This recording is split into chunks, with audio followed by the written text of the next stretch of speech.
कैसे हैं मेरे प्यारे विद्यार्थियों। उम्मीद कर रहे हैं अच्छे होंगे, स्वस्थ होंगे और एग्जाम की तैयारी में व्यस्त होंगे। ठीक है, तो आज जो मैं पढ़ाने वाला हूँ मेरे प्यारे विद्यार्थियों, क्लास 10th का इतिहास और उसका पाठ होगा 2।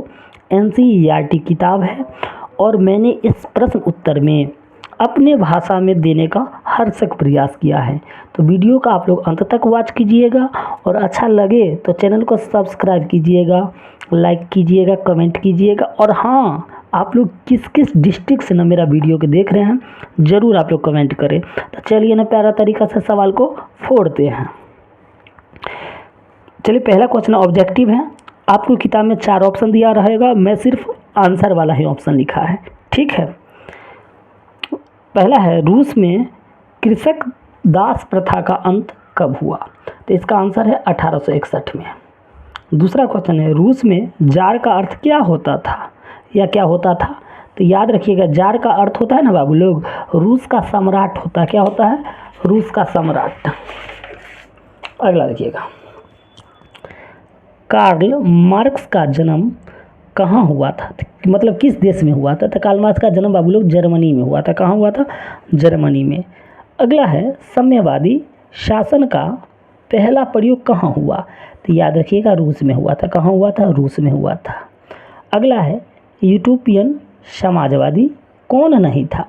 तो लुई 17वां है या लुई फिलिप है? हाँ, लुई फिलिप। कौन है बाबू लोग? Louis Philippe. ऑप्शन में आप लोग अच्छे से एक बार चेक कर लीजिएगा। वार एंड पीस किसकी रचना है? तो याद रखिएगा, टॉलस्टॉय का। वार एंड पीस किसकी रचना है? तो टॉलस्टॉय का। अगला क्वेश्चन, बोल्शेविक क्रांति कब हुई? तो याद रखिएगा 7 नवंबर 1917 को। बोल्शेविक क्रांति कब हुई? 7 नवंबर 1917 को।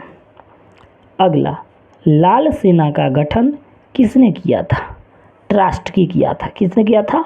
ट्रास्टकी। लेनिन की मृत्यु कब हुई थी? तो 1924 में। लेनिन की मृत्यु कब हुई? 1924 में। अगला, वेस्टलियोटॉसिक की संधि किन देशों के बीच हुआ था? तो रूस और जर्मनी के बीच। अगला देखिएगा, रूसी क्रांति के समय शासक कौन था? तो याद रखिएगा, जार निकोलस द्वितीय था। कौन था? जार निकोलस द्वितीय था।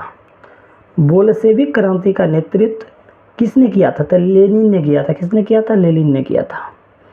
अगला है नई आर्थिक नीति डैश ईस्वी में लागू हुआ? तो कब हुआ था नई आर्थिक? 1921 में।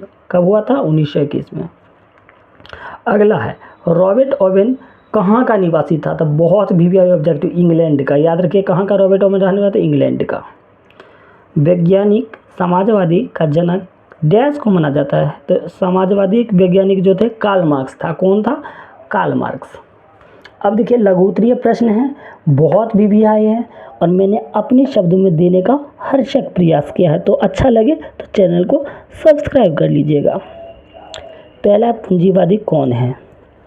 तो जब उत्पादन के समस्त स्रोत पर निजी स्वामित्व का अधिकार होता है तो ऐसी अर्थव्यवस्था को पूंजीवादी कहते हैं।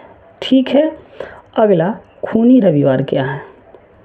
तो देखिए, 9 जनवरी 1905 ईस्वी को रविवार के दिन निहत्थे लोगों पर गोलियां चलाई जिसमें हजारों लोग मारे गए। इस घटना को खूनी रविवार कहते हैं। अब देखिए, ऐसा भी शॉर्टकट में पूछ लेता, खूनी रविवार कब हुआ था? तो 9 जनवरी 1905 को। ये भी आप ध्यान में रखिएगा। अगला है अक्टूबर क्रांति क्या है? तो 7 नवंबर 1917 ईस्वी को लेनिन की बोल्शेविक पार्टी ने सभी सरकारी भवनों पर कब्जा कर लिया। रूसी शासक रेंस्की रूस छोड़कर भाग गए और इस क्रांति को अक्टूबर क्रांति कहते हैं। अगला है सर्वहारा वर्ग किसे कहते हैं? तो रूस में मजदूरों और किसानों को सर्वहारा वर्ग कहते हैं। अगला, क्रांति से पूर्व रूसी किसानों की स्थिति कैसे थी? तो रूस में क्रांति से पहले किसान की स्थिति दयनीय थी उनके लगान ज़्यादा और उत्पादन कम था। ठीक है, अगला लघु उत्तरीय प्रश्न है। पहला प्रश्न देखिए, रूसी क्रांति के किन्हीं दो कारण का वर्णन करें। तो रूसी क्रांति के दो कारण निम्नलिखित हैं। पहला, रूसी शासक जार का निरंकुश एवं अयोग्य होना। क्रांति से पूर्व निकोलस द्वितीय का शासक था जो अयोग्य एवं निरंकुश शासक था। वह राजा के दैवीय अधिकार में विश्वास रखता था और उसे प्रजा की सुख दुख की चिंता नहीं थी। ठीक है, अगला है मजदूरों की खराब हालत। रूस में मजदूरों की हालत अत्यधिक खराब थी। उनके काम घंटे अधिक थे लेकिन मजदूरी काफ़ी कम थी। उनके साथ दुर्व्यवहार किया जाता था, इससे काफ़ी वह असंतुष्ट रहते थे। तो उम्मीद कर रहे हैं वीडियो अच्छा लगा होगा। अगर अच्छा लगा हो तो चैनल को सब्सक्राइब कीजिए, लाइक कीजिए। और हाँ, अगर आप लोग चाहते हैं कि इससे आगे भी अब प्रश्न उत्तर मैं करवाऊँ तो आप लोग ज़्यादा से ज़्यादा कमेंट करें। धन्यवाद।